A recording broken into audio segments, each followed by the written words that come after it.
Boa tarde a todos. Hoje o nosso convidado é o professor Bernardo Perna. Ele vai trabalhar conosco ainda dentro do módulo Deus, Jesus e Moral Cristã, a arte e um novo entendimento de Jesus e como ela contribuiu para o entendimento de Jesus. O Bernardo é veterano na SBE, já está completando 43 anos de casa, tem muita experiência. Ele é engenheiro civil, professor de pós-graduação em engenharia digital, é o coordenador geral do sábado dos exercícios mediúnicos e participa também dos grupos de psicopictografia, por isso esse seu interesse pela arte. Bernardo, é com você. Boa palestra. Obrigado, Rui. Obrigado a todos que estiverem assistindo. Acho que, primeiramente, vamos agradecer a Deus por essa oportunidade e fazer um pouquinho de conexão interior, essa sintonia também com o Criador, com os espíritos amigos que orientam a SBE, e agradecer toda a equipe que colabora para que estes eventos aconteçam e agradecer à equipe espiritual que, com suas mensagens, tanto nos tem ensinado e construído. Bom, então, a partir aí de um convite do Dr. Mário Eduardo Branco, né, que está, acho que, conduzindo esse módulo, surgiu essa ideia, né, de falar um pouquinho da contribuição, né, da arte, através da expressão artística aí, né, na evolução dos conceitos, né, de Deus e de Jesus, né, como é o módulo, um pouquinho também a respeito desse entendimento do Criador, né, alguns flashzinhos que a arte nos proporciona, tá? Então, eu gostaria de apresentar agora uns slides, porque tem algumas imagens, né? E, então, nessa ideia, né, da gente conversar sobre a evolução dos conceitos, né, de Deus e Jesus, a gente estaria colocando um complementozinho aqui, né? Que essa evolução aconteceria, né, através do viés da expressão artística, né? Então, isso é apenas um ensaio, né? Portanto, inacabado. Seria muita pretensão classificar esta apresentação de forma diferente, né? As escolhas, né, das formas de expressão, das imagens, né, dos textos, foram pessoais, né?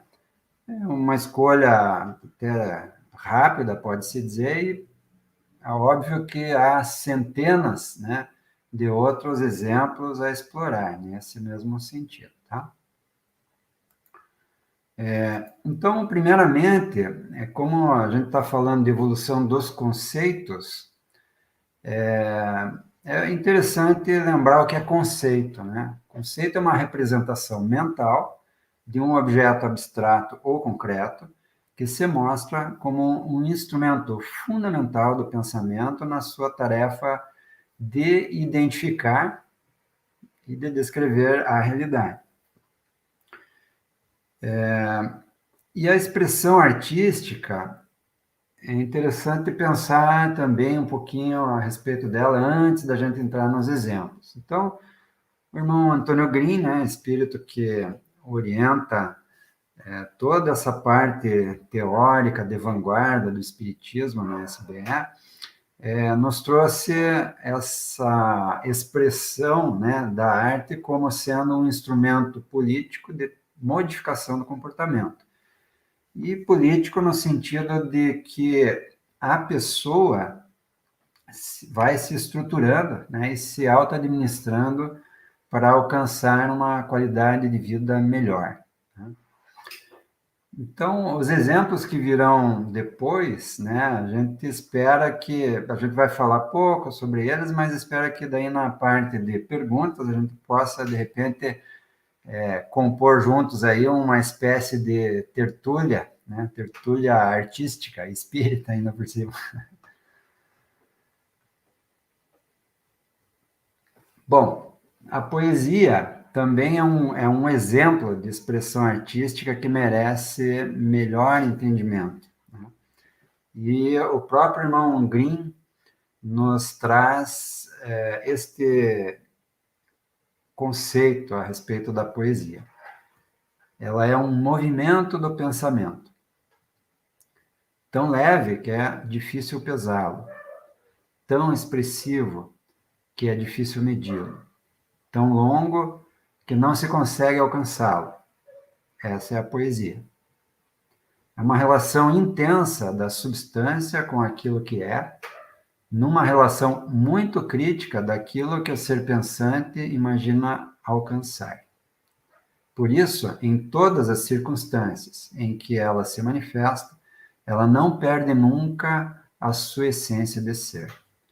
E na relação intensa de um dado momento, fazer a expressão daquilo que significa mais do que nunca a essencialidade da natureza do ser pensante. É assim. Essa é a composição da poesia. E por que é difícil alcançar o significado da expressão artística? Porque ela é de profundidade. Portanto, ela requer conhecer a si, o outro, para interpretar bem a parcela de verdade que se consegue enxergar.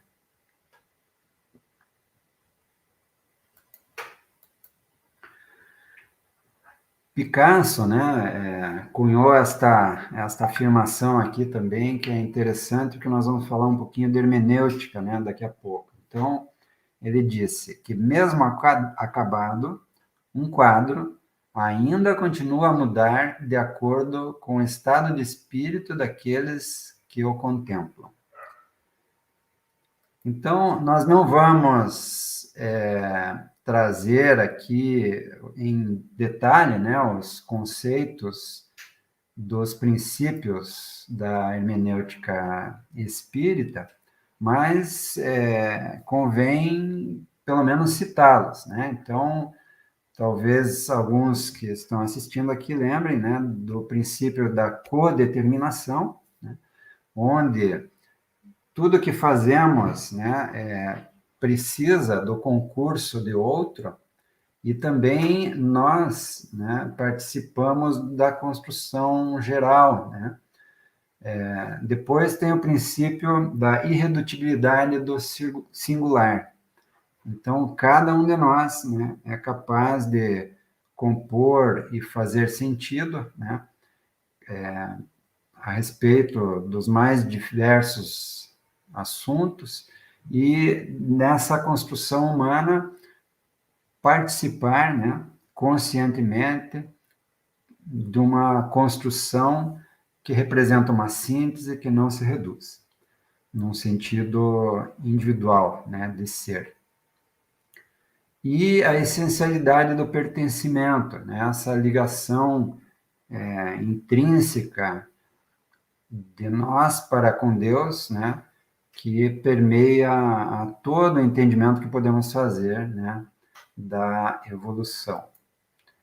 Então, neste sentido, né, nós vamos estar, de certo modo, tocando, né, alguns desses princípios quando falarmos, né, um pouco da interpretação que vamos fazendo desses exemplos. Né?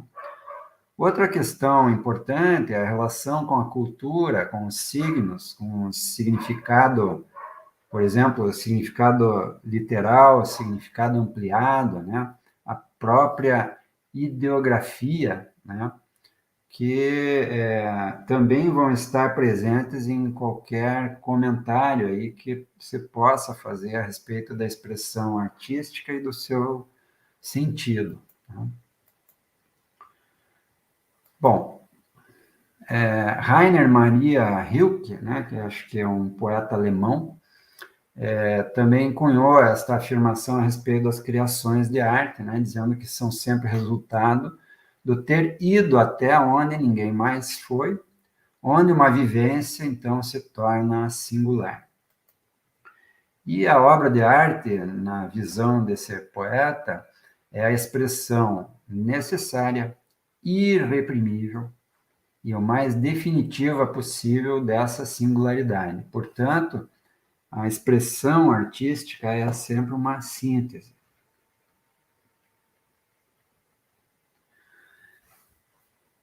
Outra coisa assim que eu penso extremamente admirável, não sei se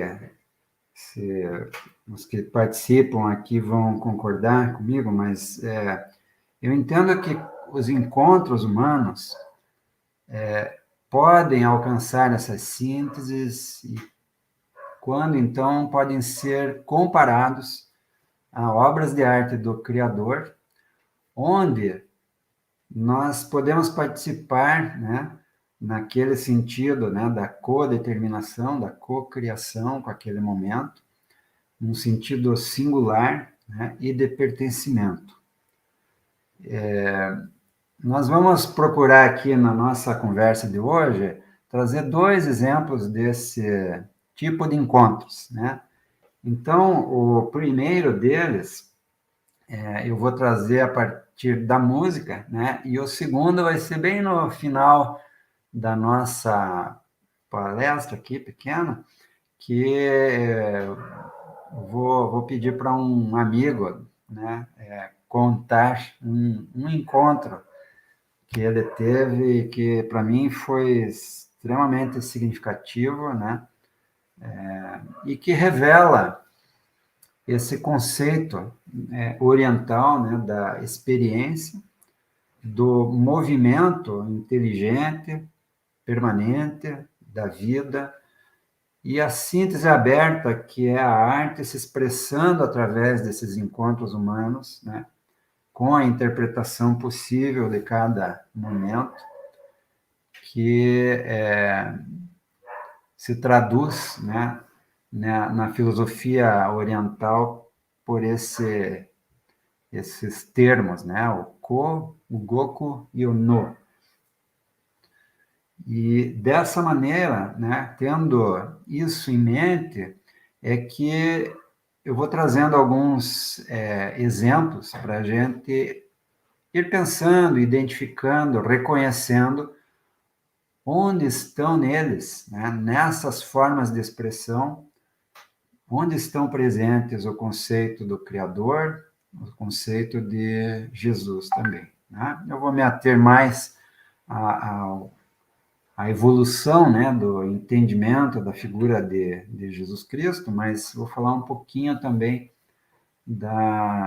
desse conceito do Criador, né? Faz parte desse modo. Então, uma obra de arte, segundo Picasso, não pode ser algo que deixe uma pessoa impassível, algo que não desperta mais do que um olhar casual. Ela tem de fazer com que a pessoa reaja, seja tomada de forte sentimento e passe também a criar, ou que ao menos desperte sua imaginação. Então, nesse sentido, a interpretação de uma obra de arte, de uma expressão artística, requer alguns processos de análise, né? Tem muitos, tem vários, né? Por exemplo, uma análise gramatical, né? A ordem das palavras, a significação, a retórica, né, em que essas palavras são ditas, uma análise de contexto. Existe também uma gramática na pintura, né? A cor, o traço, né? Pode-se abordar vários aspectos, né, dos conteúdos de uma expressão artística, né? Mas a gente vai tratar apenas de alguns deles, né? E focar um pouco mais na análise de conteúdo E dentre os vários conteúdos, que também não trataremos aqui todos, né? O técnico, o histórico, o estilístico, o convencional, nós vamos falar um pouquinho do conteúdo factual, que revela o texto, né, da obra. Vamos tentar fazer um segundo olhar em alguns desses exemplos, né, buscando o subtexto. A análise de contexto a gente não vai conseguir fazer aqui neste momento, né? E o que nos interessa mais, né, no nosso diálogo de hoje é o conteúdo expressional, é aquela parte da obra que toca, que dialoga com o nosso existente, né, que desperta a nossa emoção, o nosso sentir, e o conteúdo acrescido, porque ele vai nos indicar justamente uma interpretação dessa evolução dos conceitos, né, através da expressão artística, ok? Então, dito isto, acho que a gente pode seguir trazendo um primeiro exemplo aí, né, que é essa obra de Michelangelo Buonarroti, de 1510, já é século XVI depois de Cristo, portanto, né? Muito conhecida, né? É um afresco que está na Capela Sistina, e onde se pode ver à direita, né, uma figura de barbas longas, brancas, encanecida, né? Uma figura masculina forte, né, voando com uma espécie de manto, e onde anjos, né, estão ali muito próximos a ele.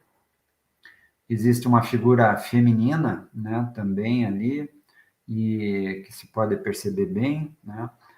E do lado esquerdo, né, o personagem, né, que representa Adão, né? Então, o que nos revela, né, qual é o conceito implícito nesta obra? Então, vamos falar um pouquinho sobre isso, né? Por exemplo, nós podemos identificar ali Deus como Criador, né? Como origem da vida. Nós podemos também pensar, né, sobre a dualidade, porque existe uma separação nítida ali, né? Criatura-criador. Portanto, a noção de pertencimento fica um pouco distante nessa obra, né? Também podemos pensar, né, que essa representação de Michelangelo traz um Deus mais transcendente, né? Porque ele está fora da figura, está nos céus, né? E é ele que transmite o sentido, a vida, né? A animação da sua criação. Podemos ainda refletir sobre se esse Deus é um Deus pessoal ou personificado, ou se não, né? Então, quando se identifica o Criador com um velho de barbas brancas, né, fica muito mais pessoal, né, a figura do Criador. Também nessa época, e até muito antes, né, desde a época de Moisés, associou-se o conceito de um Deus punitivo, né, sendo que na sequência, né, daqui a pouco nós vamos falar sobre Cristo, e ele traz um conceito, né, de Deus como amor e bondade, né? Então, a compreensão possível de cada época vai se revelando tanto através da expressão oral, né? E aí há várias formas de arte também implícitas, né? O teatro, a poesia, a própria literatura, né?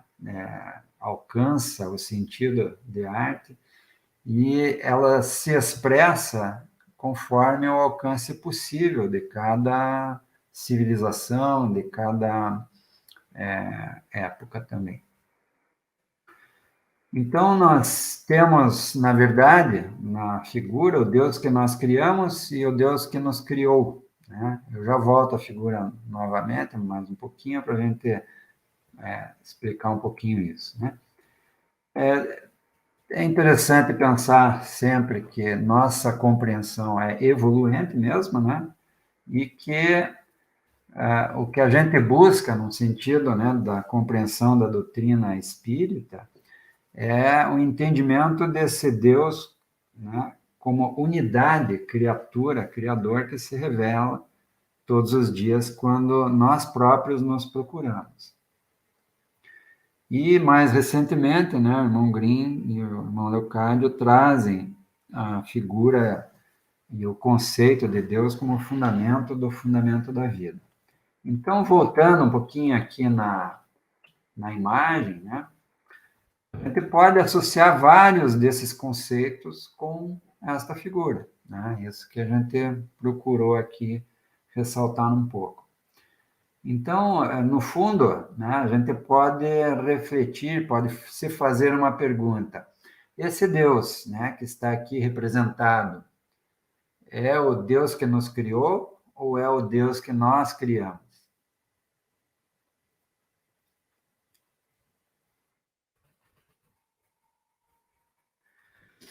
No século II, depois de Cristo, né, o senso comum trazido particularmente pela igreja era de que Deus era transcendente e que fora da igreja não havia salvação. Em textos descobertos agora no século XX, né, surpreende-se algumas afirmações como essa, né? O ser que procura é o ser que revela, né? Isso chama atenção para a luz interior e a autotransformação, já no Novo Testamento, né?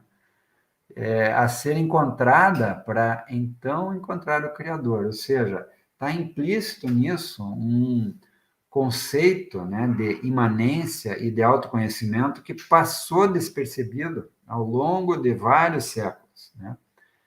E ainda hoje, né, para muitas pessoas. Mas a informação estava lá, né? O conceito foi transmitido, só que a mensagem, o seu significado, acabou se perdendo um pouco, né? Ou totalmente, às vezes, no tempo. Então, é como descobrir a verdade, né? Se a gente faz, às vezes, tanta distância do entendimento da realidade.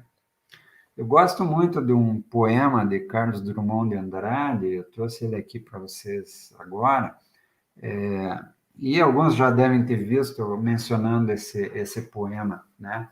Mas ele é muito significativo quando a gente pensa em hermenêutica, em interpretação, né? E especialmente acho que cabe nessa questão né, da evolução desses conceitos que estamos tratando. Então, diz Drummond, a porta da verdade estava aberta,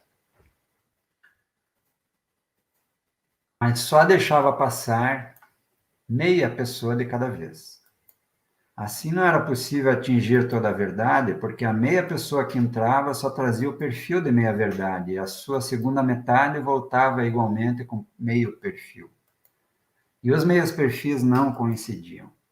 Arrebentaram a porta, derrubaram a porta, chegaram a um lugar luminoso, onde a verdade esplendia seus fogos. Era dividida em metades, diferentes uma da outra. Chegou-se a discutir qual a metade mais bela. Nenhuma das duas era totalmente bela e carecia optar. Cada um optou conforme seu capricho, sua ilusão, sua miopia. Aqui nós temos um exemplo, né, da expressão artística através da poesia, nos trazendo um conceito muito importante, né? de que a verdade também é evoluente, né? O conhecimento é biodegradável, porque ele dá lugar, assim como na vida, a outro conhecimento novo, mais profundo. Então, também nessa forma de expressão, encontra-se muitos conteúdos, né, que são extremamente interessantes de pensar, né, junto com este caminhar que nós estamos fazendo aqui pelos conceitos, né?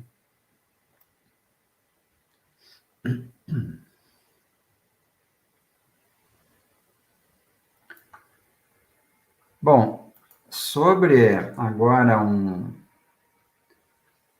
dos encontros de que eu falava, né, eu vou mencionar aqui também uma história que eu já contei, talvez alguns que estão assistindo saibam, conheçam, né? Outros não porque eu contei, mas porque conhecem da história. Essa composição de Beethoven, chamada Sonata ao Luar, ela surgiu porque ele se encontrou, né, numa pensão muito pobre, né, com uma moça. Essa moça era cega, e ele estava praticamente surdo já. Ele não conseguia mais ouvir o que compunha, né? Estava em desespero porque o nobre da corte que patrocinava o seu trabalho tinha falecido e ele ficou de uma hora para outra, né, sem nenhum recurso. Além disso, tinha muitas questões familiares, muito sérias, e toda a pressão daquele momento já estava fazendo com que ele pensasse há muito tempo em tirar a própria vida. Aí ele encontra essa moça e, tomando uma refeição frugal lá, ela diz a ele, né, através de anotações, né, e da forma com que eles conseguiam se comunicar ali naquele momento, que ela daria tudo para ver a luz do luar. E aí ele, tocado por um sentimento de amor ao próximo, né, de solidariedade, percebe que ele ainda podia, né, podia ver. E aí ele se sensibiliza a compor essa música. A música é relativamente longa, mas eu vou passar aqui apenas um minutinho dela. Espero que estejam ouvindo.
Então, no nosso entendimento, né, essa composição de Beethoven, esse encontro humano entre essas duas pessoas, nesse já início do século XIX, traz implícito, né, um encontro humano singular e o conceito de Deus imanente já.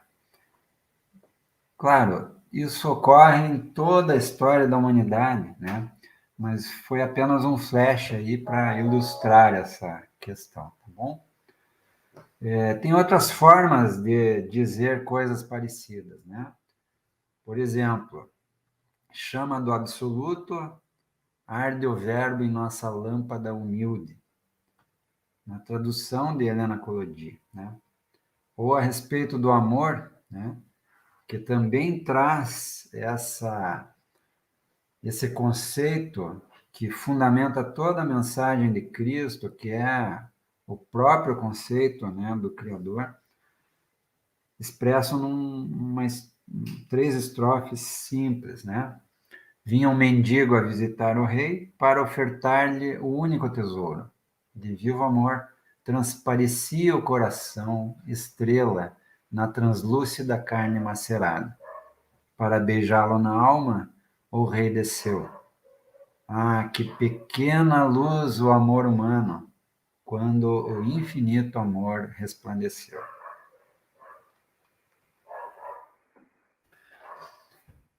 Harmonia Rosales,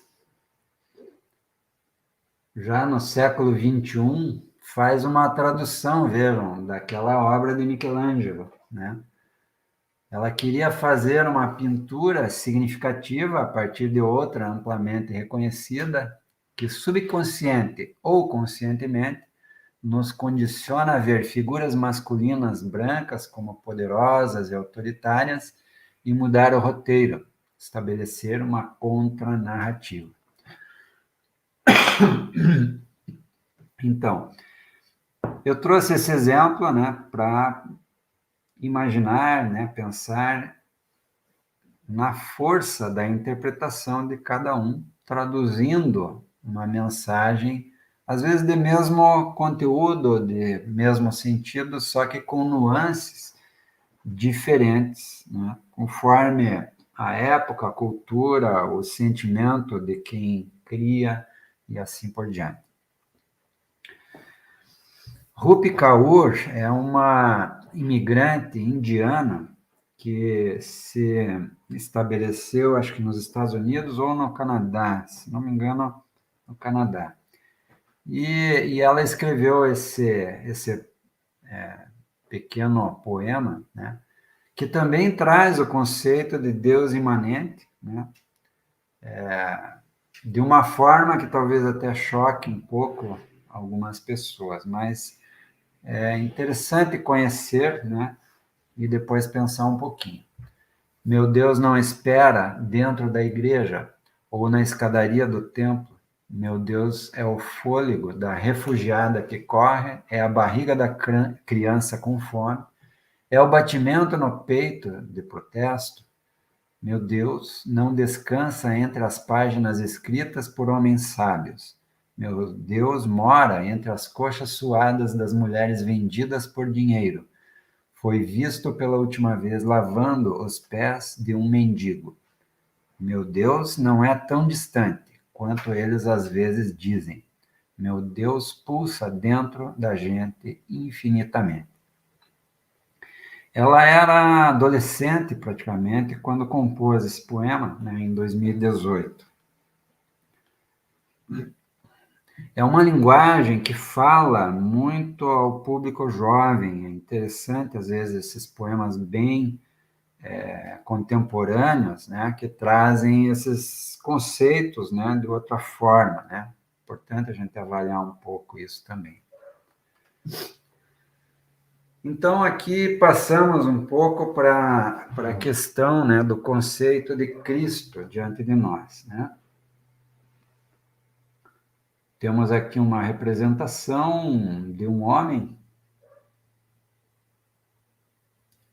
outra representação de um homem e outra agora na escultura, né? As duas primeiras na pintura, a maioria aqui é na pintura.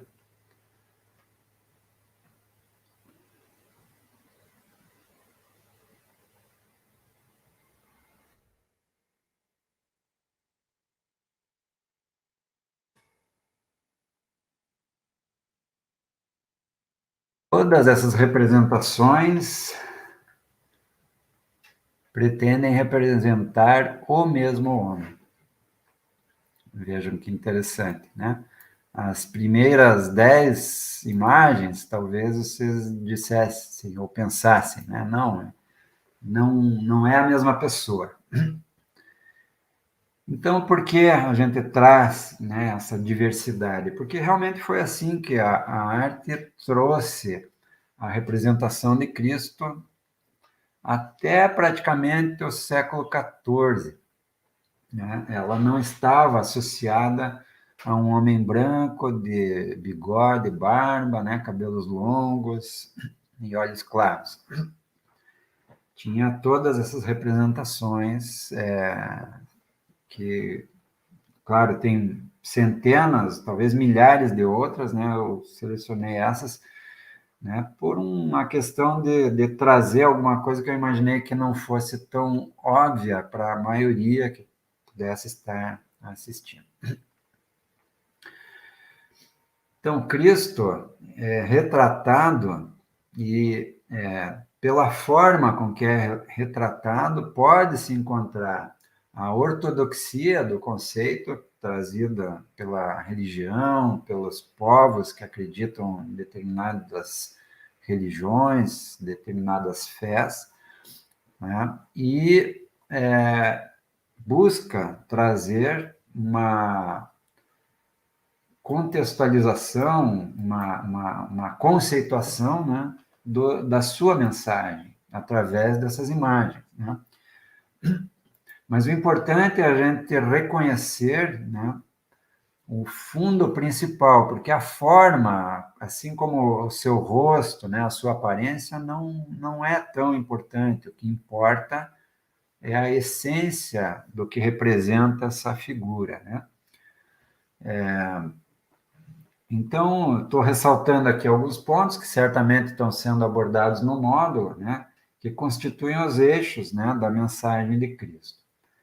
Amor, igualdade, né, uma lógica áurea, pode-se dizer, né, faça ao outro o que você gostaria que ele te fizesse. Né?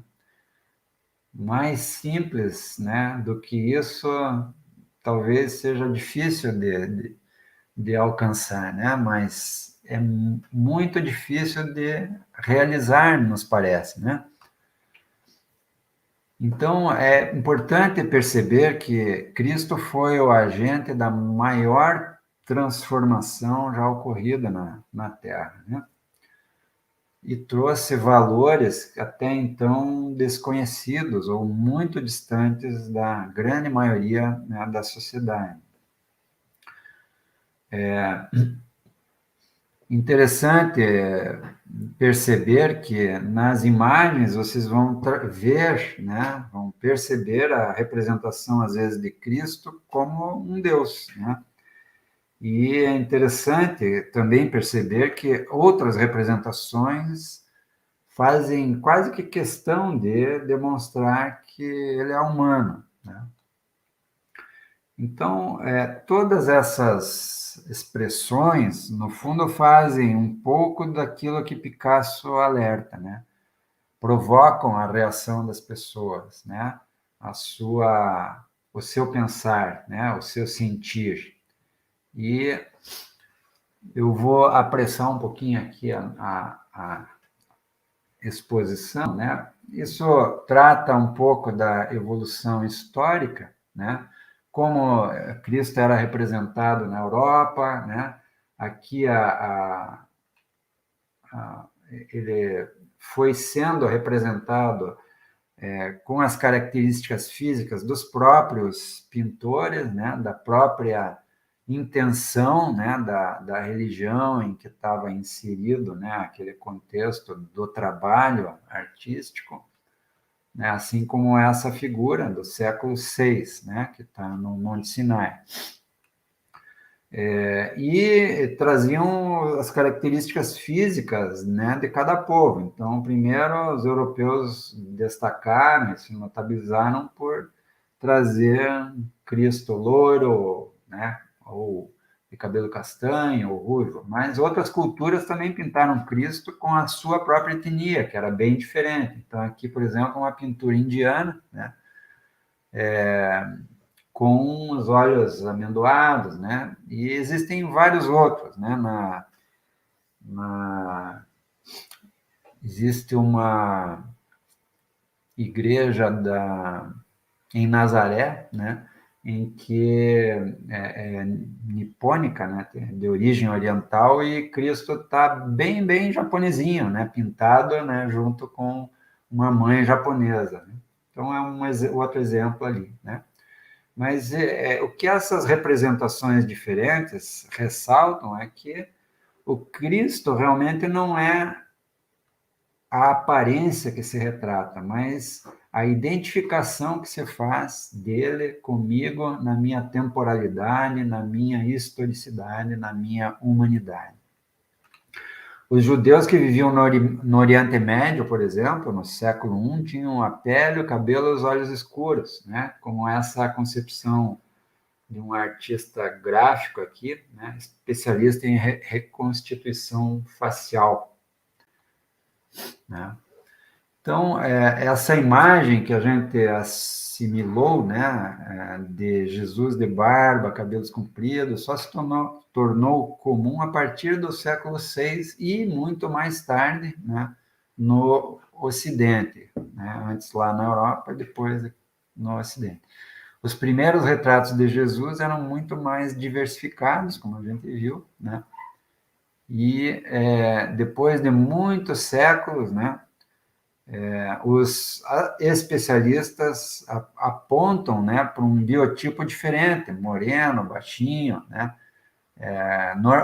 possivelmente com os cabelos aparados, né, como outros judeus da época, né.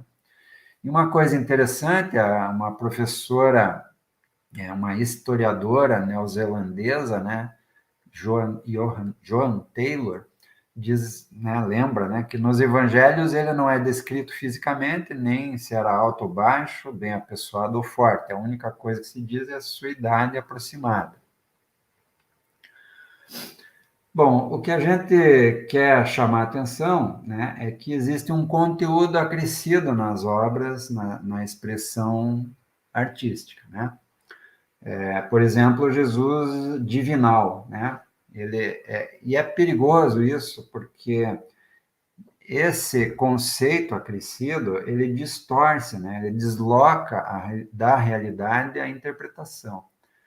Jesus não se confunde com o Criador, né? E nem ele afirmou isso, né? Então, auréolas nas telas, né? Materializações tidas como milagres, né? A representação de um Cristo distante, elas tornam a mensagem também mais inatingível, né?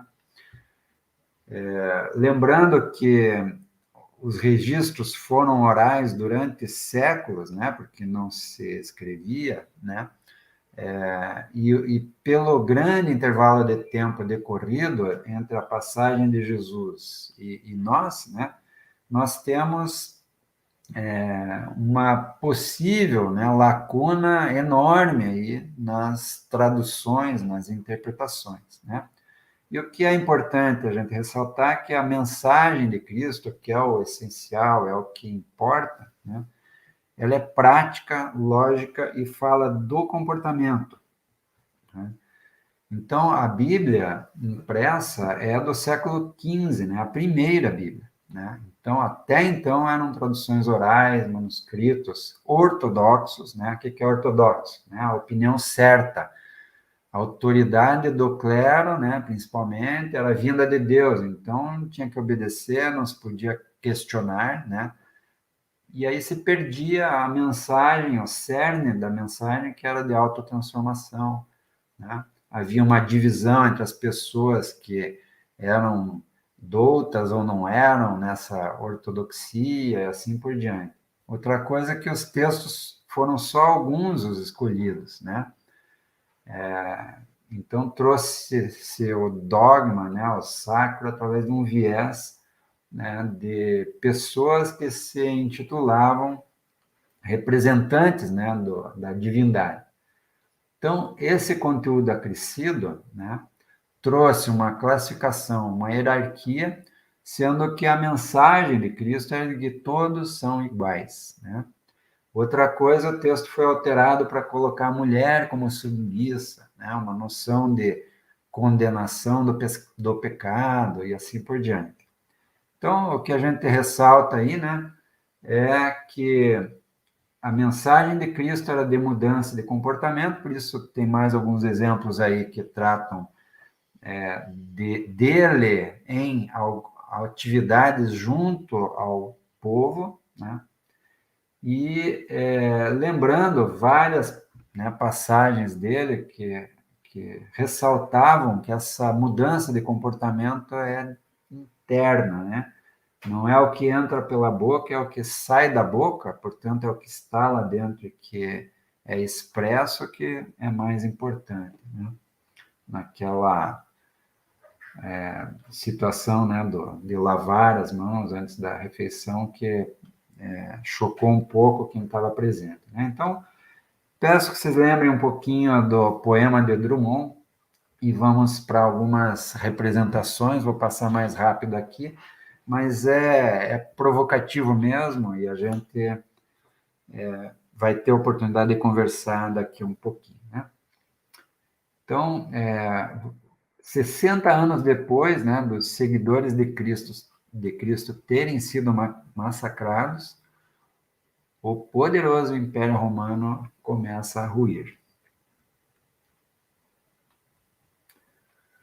Aqui eu trago só por um aspecto técnico, né? Esta imagem, né, é feita de uma linha só, né? Muito interessante essa representação. Começa ali na ponta do nariz e o artista vai espessando, né?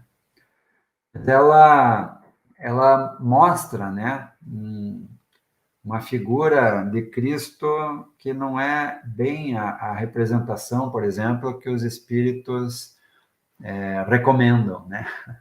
A doutrina dos espíritos e o centro espírita tem necessariamente que perder a visão romântica e se transformar no evangelho vivo de Cristo. Não só no sentido... essa frase, obviamente, fala de outras coisas, né? Mas eu trouxe aqui para a gente prestar um pouquinho atenção, né? Nessa figura de Cristo, muitas vezes retratadas, que distanciam o personagem daquela figura forte que ele sempre foi, né? Desculpe. Aqui é outra representação, né, de Cristo quando jovem, e aqui à direita, Jorge de Latour, né, retrata, né, José na carpintaria, e à direita o menino seria Cristo. Aqui a outra representação, né, de Victor Brecheret, né, as três da esquerda são 20 anos antes da última direita ali, né? Aqui Rembrandt, século XVII. O importante, então, é ressaltar que o núcleo estruturante da mensagem de Cristo é o amor, né? Ele cria uma linguagem de fraternidade, expressa um sentimento de igualdade entre pobres, ricos, leprosos, aquela passagem com o avarento, né, com as prostitutas, os escravos, o diálogo dele com a mulher no poço, numa sociedade que não admitia quase o diálogo com a mulher, né? Os miseráveis, os poderosos, né? Todos são iguais, né, na mensagem que Cristo deixou. Tiziano.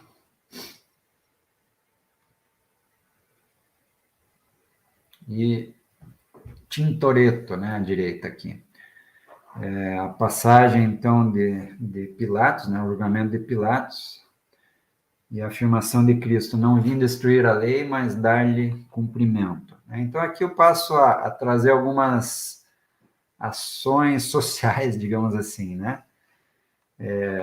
Interessante perceber, né, que Cristo mudou a política, mudou o social, mudou o econômico, mudou o cultural e continua mudando. ele foi o núcleo de todos os revolucionadores e responsável por romper as estruturas que até então tinham sido formadas. Essa afirmação é do irmão Green, de maio de 2012, 10 anos atrás. E essa imagem é uma pintura numa pedra, uma das mais antigas representações possíveis de Jesus, onde ele está ali de pé no alto, né? E o título é A Cura do Paralítico. Tem toda uma história, né, a respeito dessa passagem de Cristo. E cabe aqui depois algumas conversas, né, sobre essa possibilidade de cura, um assunto que interessa aos espíritas, né, abordar de uma forma um pouco mais profunda, né? A cura do cego, né? Novamente, a questão, né, da mediunidade, né, de cura, que a gente pode tecer várias relações, vários comentários, né? Podemos aprofundar bastante essas situações, né, e as interpretações que podem surgir dela, né? O batismo de Cristo, né, na visão aqui de Michael Schwartz, também século XVII, mas vejam que Cristo nunca recomendou o batismo, foi batizado porque se aproximou de João Batista e João Batista queria protegê-lo, né? Essa é uma afirmação também do irmão Green. A ceia em Emaús, né, é interessante porque se dá após a crucificação de Cristo, né? Essa cena, ela se passa após a crucificação de Cristo. Então, dois de seus discípulos estavam andando na estrada para Emaú e um estranho os alcança, né? E os três vão para uma taverna, né, para se alimentar, e ali Caravaggio retrata, né, provavelmente Cleofas à esquerda ali, com o casaco verde, né, roto no cotovelo ali, é uma figura simples, né? Todos os discípulos de Cristo foram os mais humildes que ele encontrou, né, na Palestina. À direita, né, a concha no paletó ali, no casaco, né, do peregrino, justamente indica que ele é um peregrino, provavelmente é Pedro, né? E eles estão espantados, né, com a presença dele, porque eles acabaram percebendo que era Cristo só quando ele abençoou o pão à mesa, né? Até então, eles estavam ainda digerindo, né, e abismados, né, com a crucificação e tal, e aí ele aparece, né? Também é uma manifestação mediúnica, né, uma materialização que está aí plenamente registrado em várias obras, né? Interessante a gente abordar esses temas pelo viés, né, da doutrina espírita. Aqui é outra interpretação, né, de um outro artista para o mesmo momento, também a ceia em Emaús, só que por Velázquez. Então, aqui, por exemplo, vocês percebem, né, na mão a ferida, né, do cravo na mão depois da crucificação. Essa é uma das cenas mais fortes, né, que eu acho ali na passagem de Cristo, quando a mulher é surpreendida em adultério, ou supostamente, né, surpreendida, porque basta um homem afirmar isso que a mulher está condenada, né? Ela não consegue se defender naquela época, né? E aqui tem duas representações, uma à esquerda de Peter Bruegel, ambas do século XVI, né? A primeira é uma folha de papel praticamente, né? 24 por 34 centímetros. E a da direita é praticamente duas portas, né? Uma obra bem maior, né? Bem mais intensa no sentido pictórico, né, e de representação ali das expressões dos personagens, né? Então, é uma armadilha, né, para Cristo, vocês sabem. Se ele dissesse que ela não deveria ser apedrejada, ele estaria indo contra a lei, né, vigente. Se ele dissesse que ela deveria ser apedrejada, ele estaria se contradizendo na sua doutrina, na sua mensagem, né? Mas ele diz: aquele que não tiver erro, não tiver pecado, né, na visão de alguns, atire a primeira pedra. E todos não se sentiram, né, moralmente em condições de atirar pedra. Então, essa é uma cena espetacular, né, da lógica e dos valores que Cristo traz, que modificam várias gerações, até hoje, né? Aqui na casa de Marta e Maria, né, onde ele exemplifica a simplicidade, né, o zelo pelo próximo, né, a consideração pelo próximo e a simplicidade, né? Poucas coisas são necessárias, ou apenas uma. Até hoje a gente precisa ouvir isso, né, e trabalhar para não caminhar em sentido oposto, né? Bom, e aqui trazemos aí um outro tema, acho que interessante para o Espiritismo, né? Está retratado, né? Está contada nos textos deixados, né, por várias gerações, e está retratado em vários momentos, né? Aquilo que eles chamam de ressurreição de Cristo, né?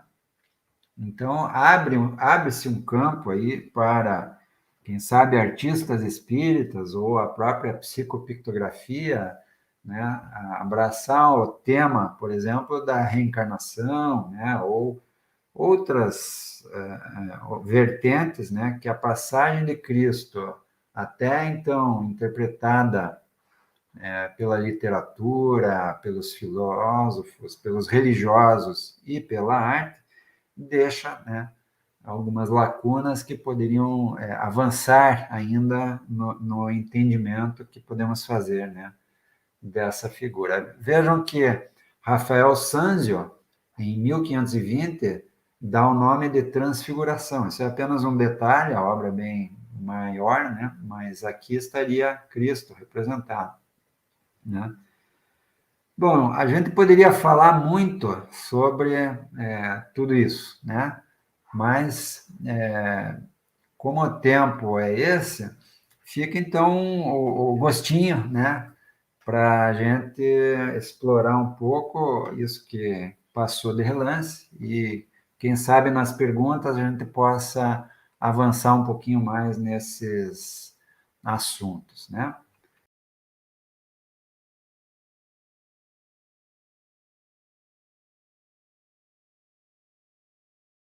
Na trilha desse exemplo, eu acho que cada um de vocês, cada um de nós, né, há de reconhecer na sua vida essa expressão, né, do Criador presente e aqueles momentos em que a gente, né, alcançou um pouquinho mais, né, daquele mediano, a gente conseguiu, por exemplo, pensar mais no outro do que na gente, que é o significado do amor, né? Então, é o amor se expressando em nossa vida.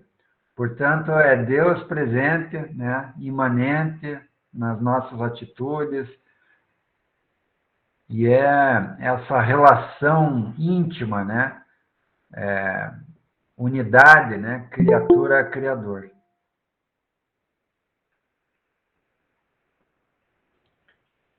Bom, podemos começar com as questões e perguntas que, porventura,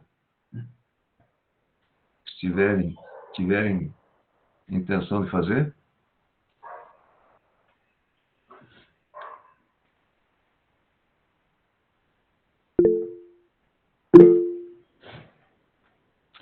Rosângela. Oi, boa tarde para todos. Eu queria, assim, fazer uma colocação, gostei muito da sua apresentação, E eu achei assim, muito interessante para grupo de exercício mediúnico aquelas fotos, né, aqueles quadros representando as passagens de Jesus. Eu amei aquela parte. Mas eu tenho um pouco de dificuldade, eu não sei se acontece só comigo, mas eu queria que talvez você pudesse me ajudar. Eu não sei diferenciar o que é uma obra de arte, a não ser que você veja no museu, no MASP, alguma coisa assim do gênero. O que é uma obra? Como que eu posso reconhecer que é uma obra de arte? Porque às vezes as pessoas pegam alguns objetos, né, e montam alguma coisa e falam assim, isso é uma obra de arte. Então eu fico assim muito perdida nessa questão. Eu não sei diferenciar. Eu gostei muito da frase, né, do Picasso, que essa arte tem que mexer com você, tem que ter algum significado dentro de você. Mas eu fico pensando assim, eu vejo alguma coisa montada, e se não tem significado para mim, e aquilo ainda continua sendo arte, então eu fico muito na dúvida quanto a essa questão. Eu gostei muito, muito obrigada pela sua aula. Ora, obrigado aí pela participação, Rosângela. Claro, assim, é muito amplo o conceito do que é arte, né? Mas uma pista boa é o seguinte: a obra de arte, ela leva o observador, quando a gente pode dizer que é arte mesmo, ela leva o observador a uma frequência melhor. Ela enleva, né? Ela aumenta a nossa frequência. Então, por isso que o conteúdo expressional da obra é tão importante, particularmente na hermenêutica espírita, né, que a gente procura usar um pouquinho para entender a expressão artística, né? Porque é a parte da obra, né, o conteúdo expressional é a parte da obra que dialoga com o nosso existente. Então, a obra toca você e você toca a obra, né? E a partir daquele momento, você fica diferente. Então, há esse diálogo, e perceba que esse diálogo, quando Picasso diz que o quadro continua mudando, né? Porque existe o sentimento do observador interagindo com o quadro. E a interpretação que nós fazemos também, ela atualiza, né? Nós não falamos dos conteúdos, tem muita coisa a ser falada, né? Para enxergar melhor uma obra de arte. Mas, assim, para a gente não estender muito e ficar só nesse ponto que você levantou, eu diria que essa questão da frequência, de alcançar uma frequência melhor, é um ponto-chave, né? Você pode, por exemplo, utilizar da arte, como o próprio Picasso fez, né? Com Guernica, por exemplo, ou com uma obra dele intitulada Segunda Guerra Mundial, em que ele faz a provocação, ele provoca o observador para que ele não aceite aquela realidade, né? É uma crítica que ele faz, mas a crítica, ela não precisa ser grotesca. Então, às vezes, você vê nos museus, né, coisas ditas como arte, mas que não são arte, porque são grotescas. Elas não elevam a tua frequência, elas vão... Porque a crítica pode até provocar um momento de choque e de momentânea tristeza, mas o que ela vai fazer num momento seguinte é te tornar melhor.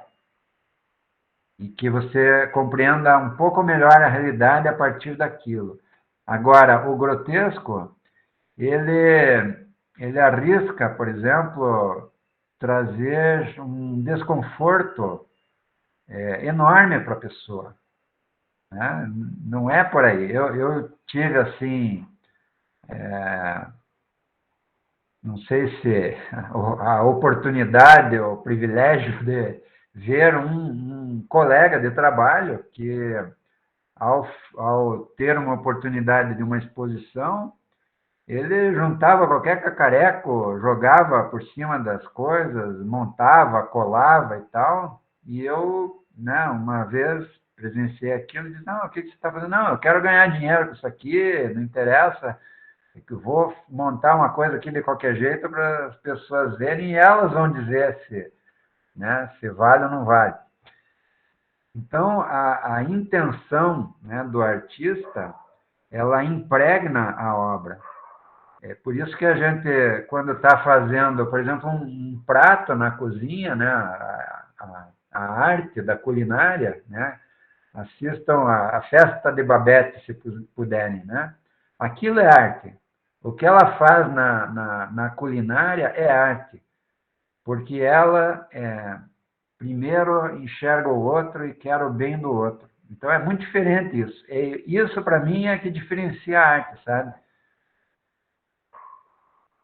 Tem mais, o Evair quer falar? Não sei, acho que o Rui que comanda aí, né, Rui? A Nájila, é a Nájila. A Nájila. Eu acho que nós haveremos de estar continuando no sentido de um alargamento do conceito de arte, sabe, Rosângela?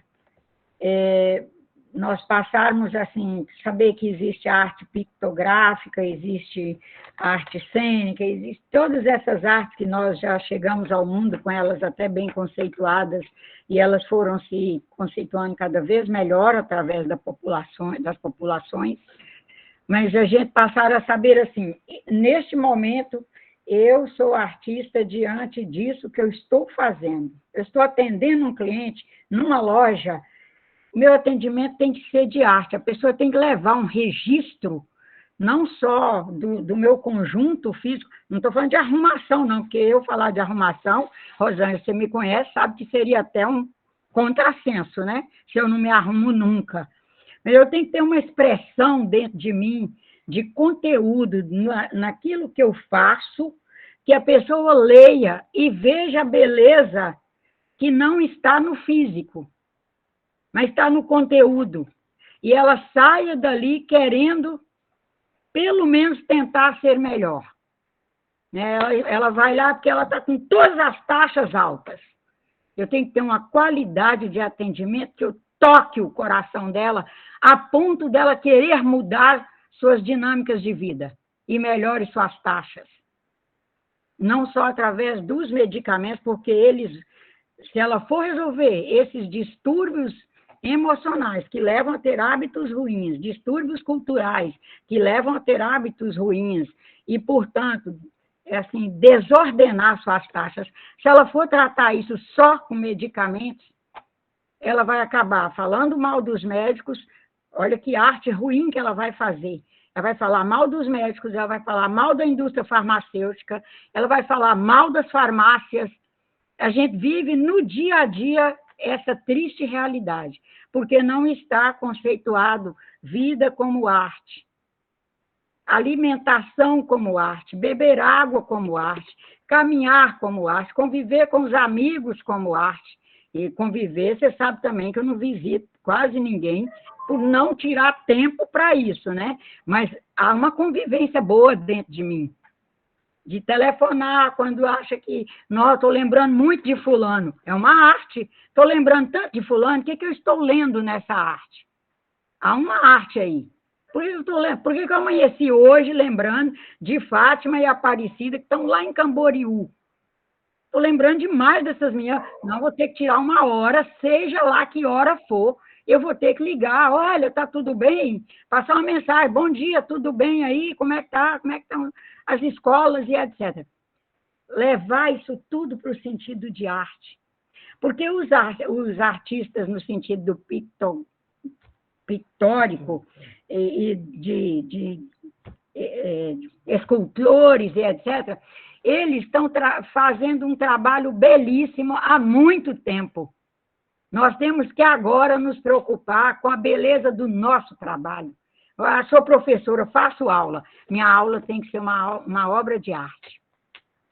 Esses meninos têm que sair daqui com uma imagem, se eles não tiverem tido nenhuma outra professora, mas que eles tenham a minha. Eu tenho professores lá do fundamental, professor do ginasial, quando eu sou do tempo de ginásio, professor do curso técnico de Química Industrial, que são artistas. A aula fala deles está na minha memória e na minha alma, para todo lado que eu vou. Eu nunca consegui apagar aquelas aulas da minha memória. Aquilo é arte para mim. Comida simples na casa de pessoas muito pobres. A gente do meio rural come em casa de gente muito pobre. Mas eles tinham uma arte de cozinhar que maxixe ficava delicioso. Ué, só tinha maxixe. Às vezes um feijãozinho ralo para render, para dar para muita gente. Mas aquele maxixe com aquele caldo de feijão, tá aí. Nós estamos lembrando até hoje como se lembra de Mona Lisa quando visitou o Museu do Louvre. Olha que coisa linda que é a vida. Você saber que há a arte em tudo, em todos os lugares, a altura para qualquer um fazer. Né? O Perna, beleza, faz trabalhos lindos, mas uma pessoa lá muito simples também pode fazer lindo. Com muito pouco recurso, também pode fazer lindo. E registros que nos transformarão para melhor. É outro olhar, né, Nájila? Isto. Cris, Olha.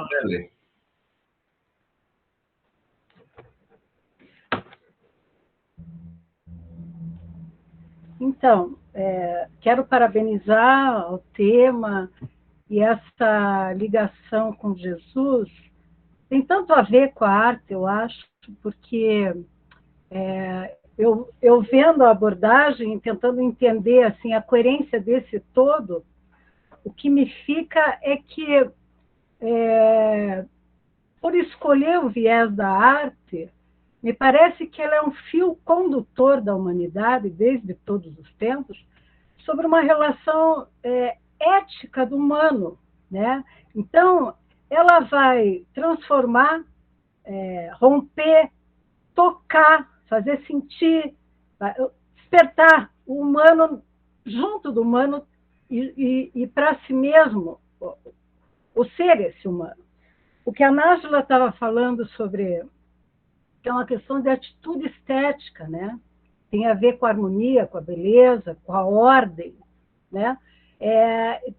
Também volta sempre para o humano, né? Como se comportar como humano, né? Tem uma coisa assim. Então, essa excelência no fazer, no ser, e me ocorreu uma imagem que uma vez eu vi e achei tão interessante, que às vezes a gente vive numa potência, vamos dizer assim, energética, ou uma potência muito baixa. E o potencial dos nossos voos são fantásticos. E é exatamente isso. A gente esquece de experimentar na gente essa excelência, esse fazer que vai buscar essa harmonia, essa ordem. E a arte, eu acho que há uma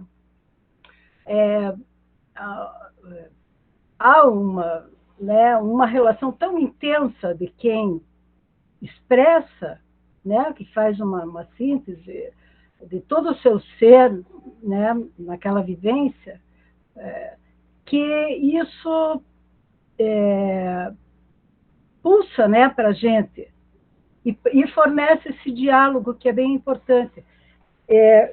O que mais me chama a atenção, eu não vou falar mais aqui, é a dimensão poética, que eu acho que é isso, quando o irmão Edson falou dessa relação, né, dessa possibilidade de emocionar, né, de nos emocionar, todo o resto, né, às vezes a gente está assim, tão racionalizado, às vezes a gente precisa um pouquinho da emoção para nos desconstruir um pouco das nossas verdades, né, que são...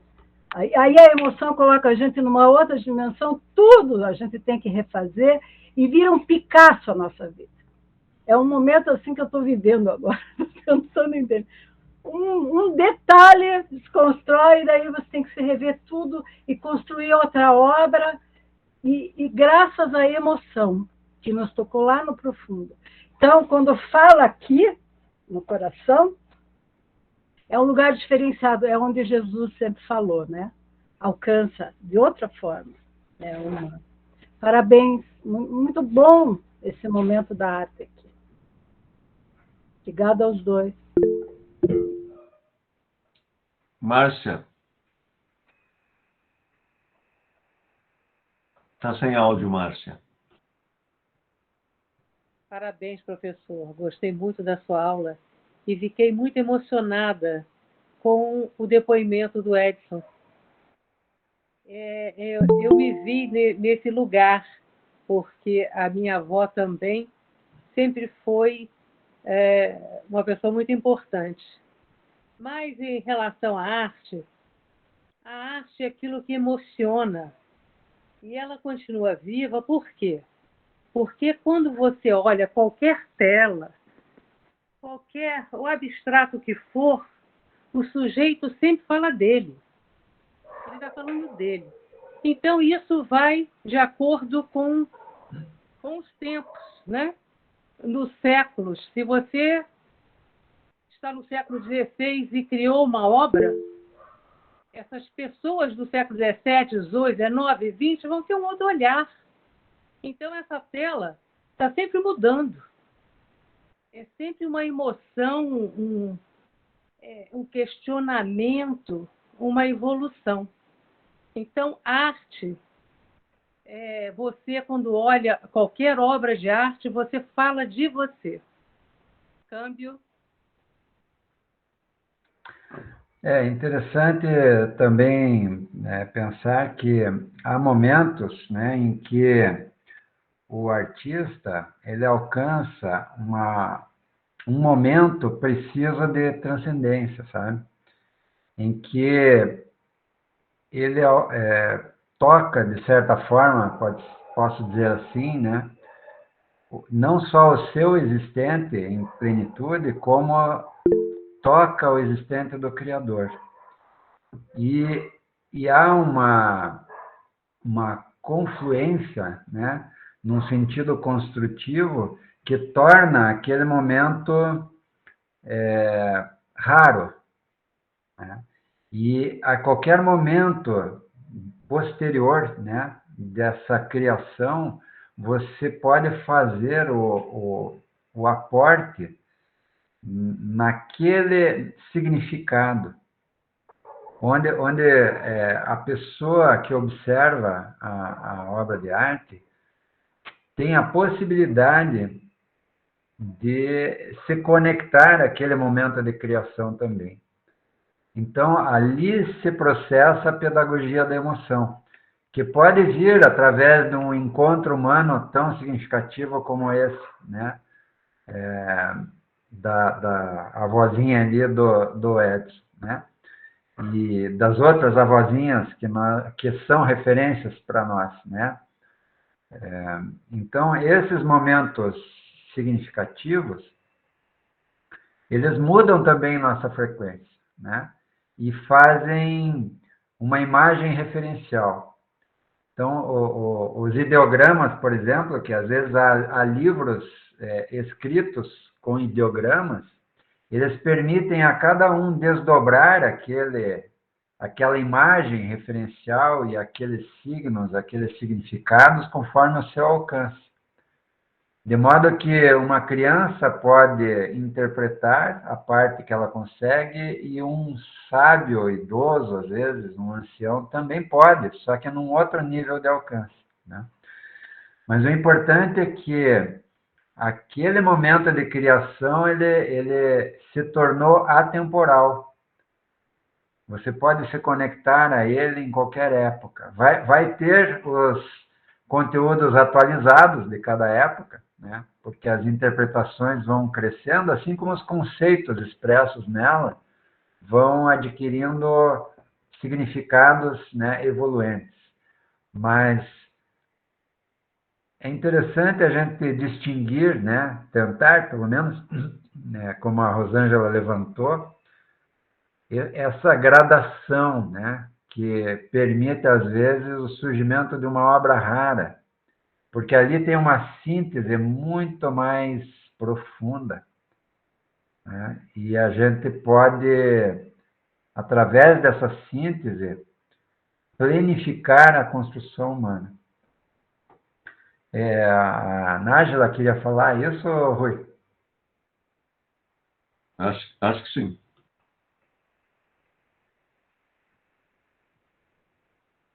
A Nádia pediu a palavra? Só vou acender a luz Eu aqui. vou colocar som para ouvir, né? Essa questão de ideograma é uma coisa muito interessante. É uma pena que a nossa cultura ocidental, a gente não tenha um alcance ou tenha uma dificuldade mesmo de ir a fundo nos ideogramas. Uma época, eu estudei japonês, eu fiz 4 anos de curso de japonês.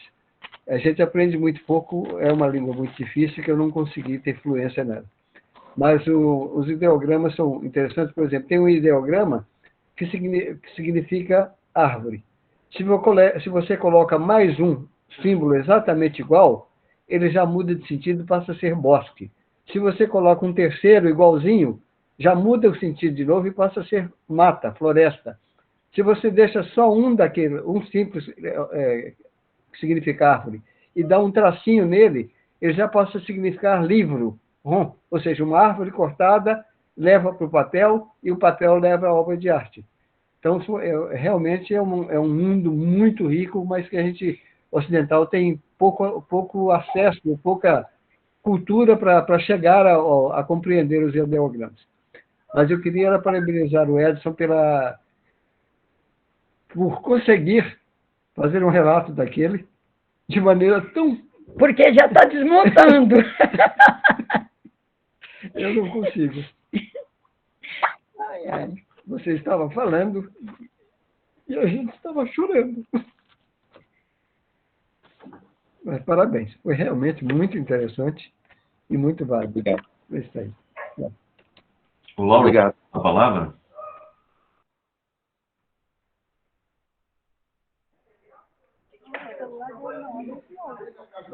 Sou eu? E pode falar, Lauro. Opa, beleza. Bom, primeiramente queria agradecer a oportunidade da palestra. Gente, até peço desculpa, eu estou no teatro do ensaio, mas eu não queria perder. Mas quando o Bernardo estava falando, me surgiu uma pergunta aqui. Então, assim, Bernardo, a gente sabe sim que o mistério do teatro, ele reside numa aparente contradição. Como na vela, o teatro consome a si mesmo no próprio ato de criar a luz, enquanto num quadro ou uma estátua, eles possuem uma existência concreta. A minha pergunta diante disso é: o tempo ele influencia no olhar humano para que você possa identificar e evoluir através da arte?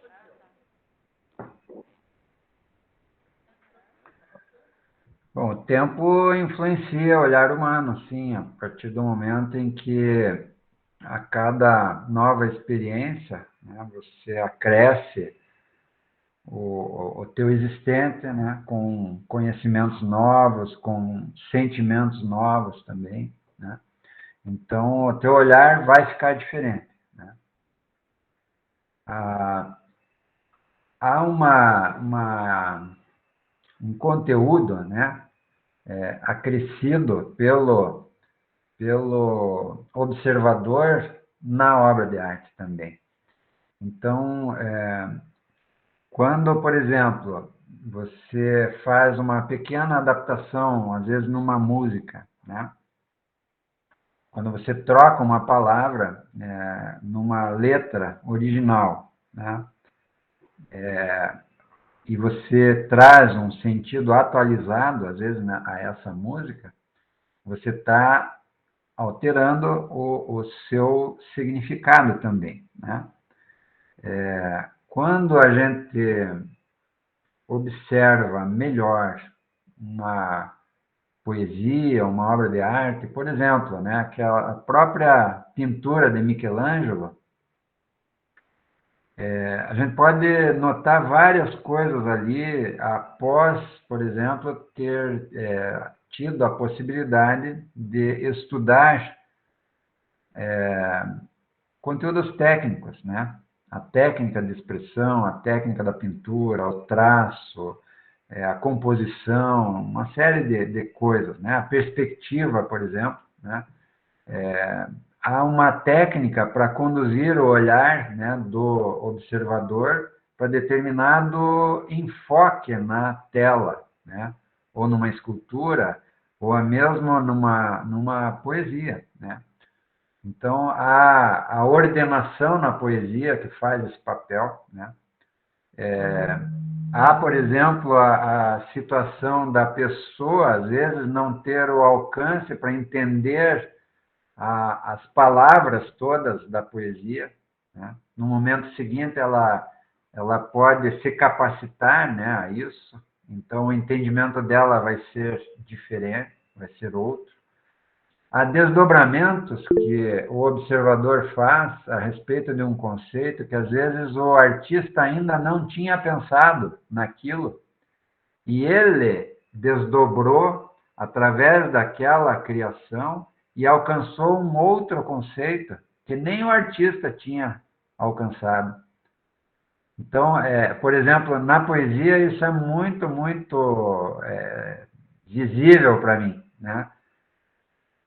Na arte em geral isso acontece. No teatro, eu imagino, então, isso explode, né? Isso se espraia, porque a interpretação que você faz, né, no palco leva o observador, né, a plateia, a desdobramentos pelo seu existente, né? Então, aquilo que Picasso fala, né, de estimular a imaginação de quem observa a obra de arte ou de fazer com que ele reaja a ela, está um pouco, eu penso, nessa linha da tua dúvida, né?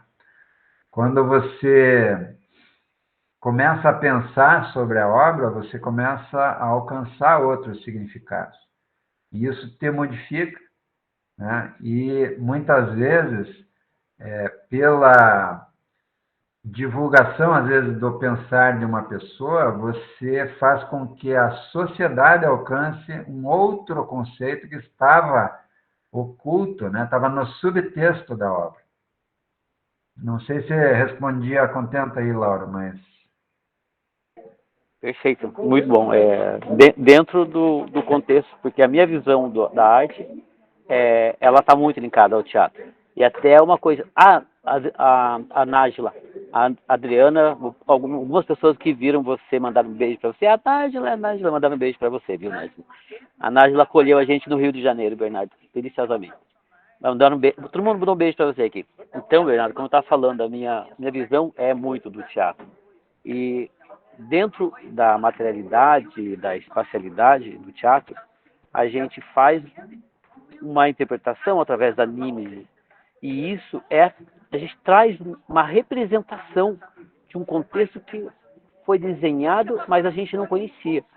Então, assim, quando você estava falando do olhar, eu me via muito para a questão do teatro, sempre esse contexto de você perceber nuances em cena, na construção minha como pessoa, para poder dar para o ator. Então, obrigado. E, Nájila, mais uma coisa que estava lembrando, como você está falando assim, eu me preparo para atender o meu cliente, eu lembro que Boal falou que existe um teatro fora do espaço das quatro linhas. A gente representa, como um senador representa muito bem o seu papel, você como comerciante, você representa muito bem o seu papel. E eu observei isso, eu vi você atendendo, você representa muito bem o seu papel, viu? Parabéns. Obrigado, Bernardo. É isso, desculpa. Cris Petrelli.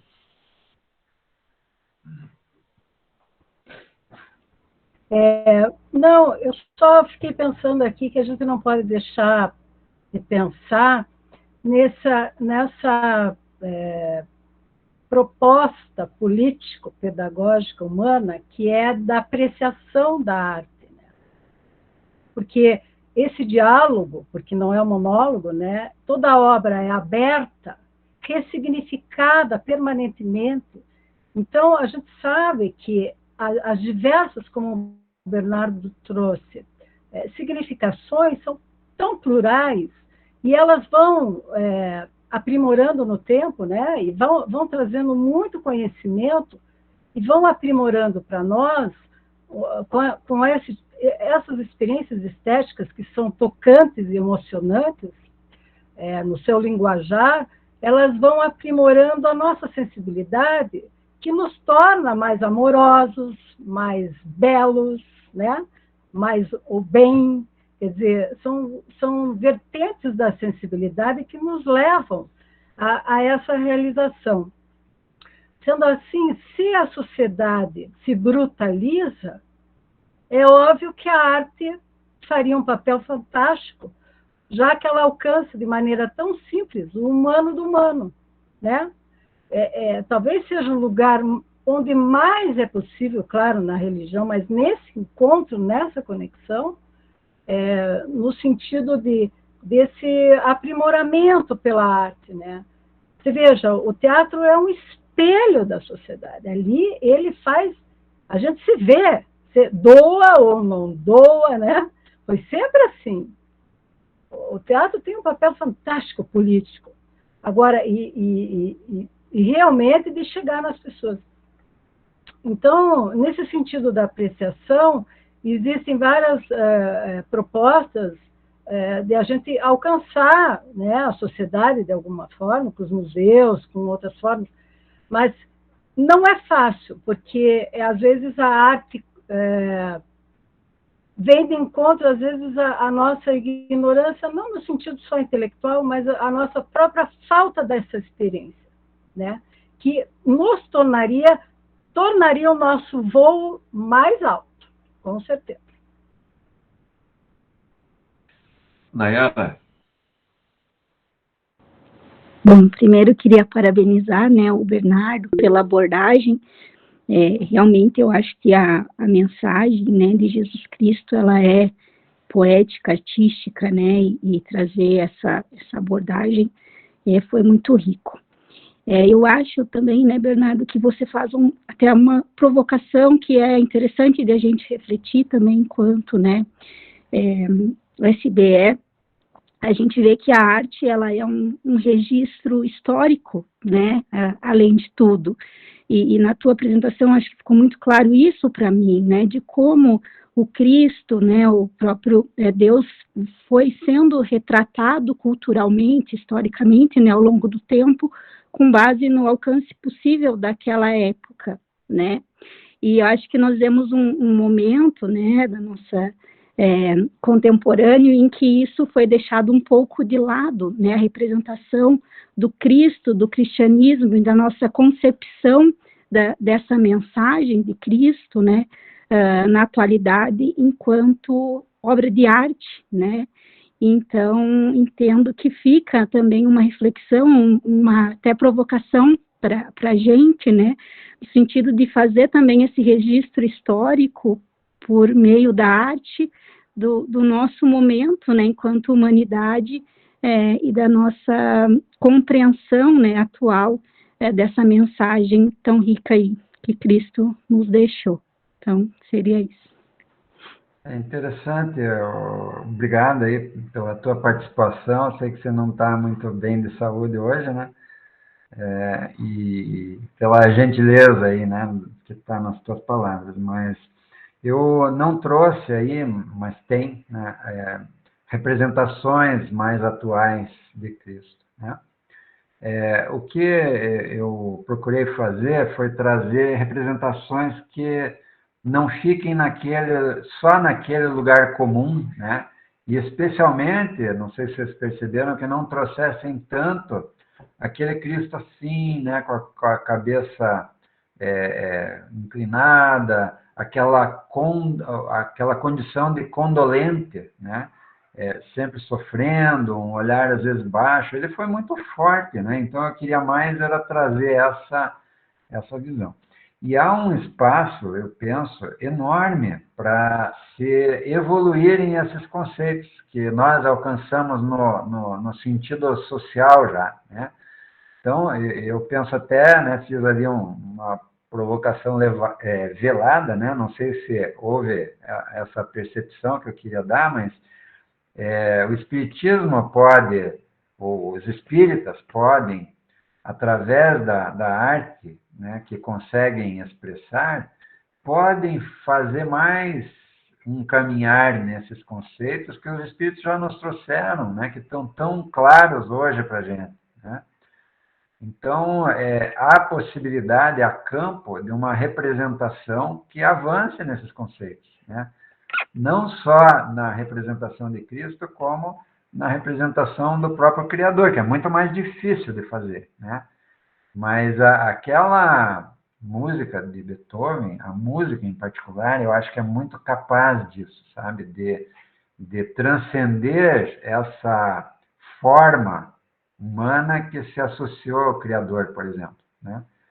E nas diversas passagens de Cristo há interpretações que na sociedade geral não se alcançou o que o Espiritismo já alcançou do entendimento dele, sabe? Do significado dessas passagens. Então eu penso que haveria a possibilidade, tanto dos artistas que são espíritas, quanto da própria expressão artística no exercício mediúnico, se buscarem esses temas com um pouquinho mais esse sentido, sabe? Porque, por exemplo, eu tenho, né, selecionei algumas imagens de Salvador Dalí que trazem o Cristo de uma forma muito diferente, né? Ele provoca um outro tipo de sentimento, né? E a perspectiva que ele usa, né, as cores mais claras, né, a ausência, às vezes, do sofrimento na face, né, tem um monte de coisas assim que poderiam ser melhor exploradas, sabe?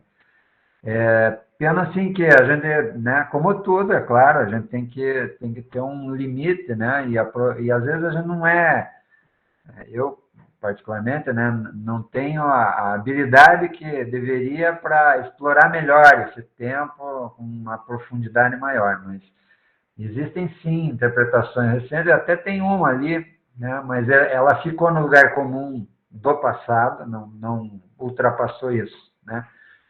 Mas eu trouxe uma ali bem atual, do século XX, né?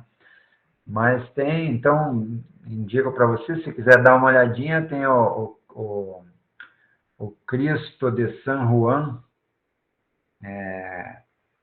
Como é que é o nome, Cristiane, daquela cidade que o Salvador Dalí retratava muito?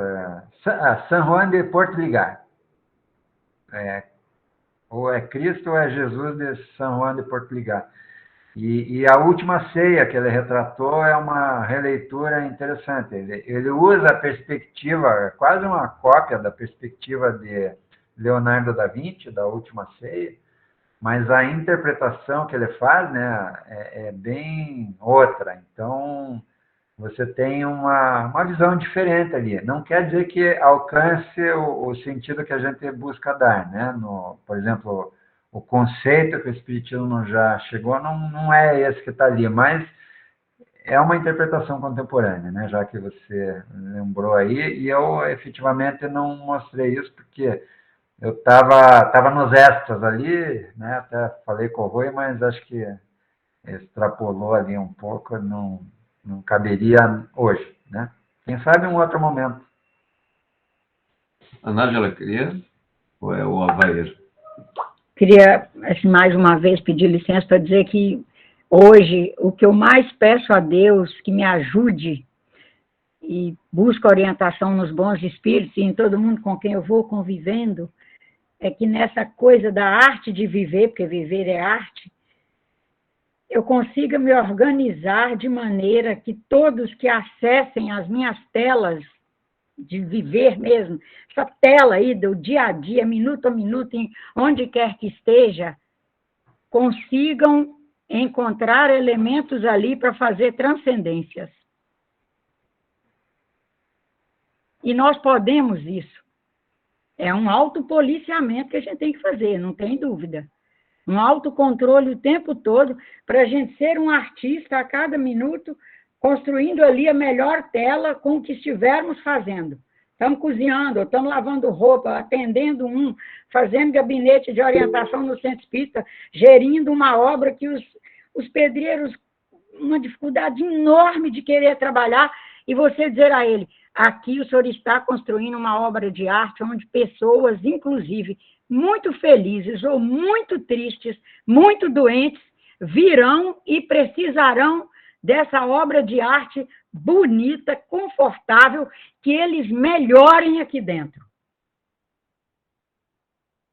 E o tempo todo, de vez em quando, tem que repetir esse diálogo de novo, para eles se motivarem e querer fazer o melhor naqueles acabamentos, porque eles estão construindo uma obra de arte. É interessante até, assim, nesse sentido, a pessoa se conhecer e saber o que está fazendo, né? Porque até eu lembro aí de uma história, né, em que se perguntou para um pedreiro o que ele estava fazendo, né? E ele disse, eu estou assentando tijolo, né? E daí perguntaram para o outro, do lado dele, né? E esse outro disse, eu estou construindo uma catedral. Aí. É diferente, é quando a pessoa sabe o que está fazendo e a extensão do que ela pode realizar, né? Por isso que o autoconhecimento, né?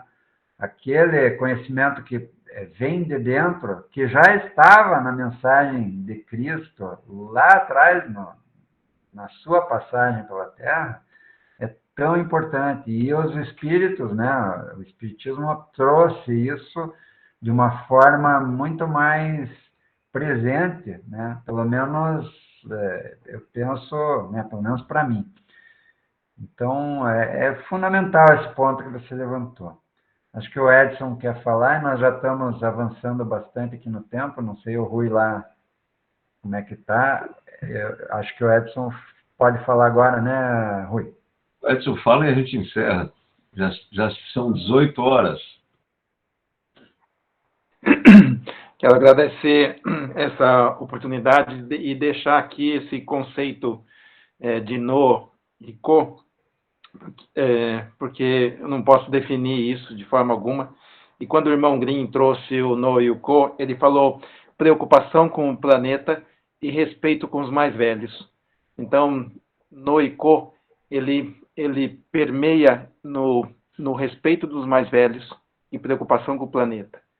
Ora nós somos no, ora nós somos co, ora nós somos no e co. Nós misturamos, mas somos singulares dentro do no e dentro do co. É isso. Bernardo, se você quiser fazer as considerações finais... Tá bom, tá bom. Eu acho que não posso deixar de citar aqui para vocês, nesse sentido de pensar na evolução dos conceitos, né, tanto do Criador quanto de Jesus Cristo. Não posso deixar de mencionar os poemas que têm vindo, esses poemas livres que têm vindo na mensagem dos Espíritos. Tanto do irmão Green, quanto do irmão Leocádio, né? Quanto algumas expressões, assim, num sentido mais poético, que a gente encontra em algumas mensagens contemporâneas aqui na casa, elas trazem uma atualidade, uma vanguarda desses conceitos que a gente precisa processar, né? E isso, embora talvez não esteja no conceito geral, né, das pessoas como arte, isso é arte. Isso fala, né, ao nosso existente de uma forma muito intensa, né? Então, eu acho que a nos inspirar, né, para a sequência, né, dessa evolução de mentalidade, dessa compreensão dos conceitos que podemos buscar, né, através da mensagem espírita, a gente precisa olhar para esses poemas, né? Outra coisa assim que eu penso é que há um artista, né, em cada um, né? O ser humano é um ser cultural, consciente e sensível. Então, se a gente, pegando o gancho ali no que a Nájila falou, né?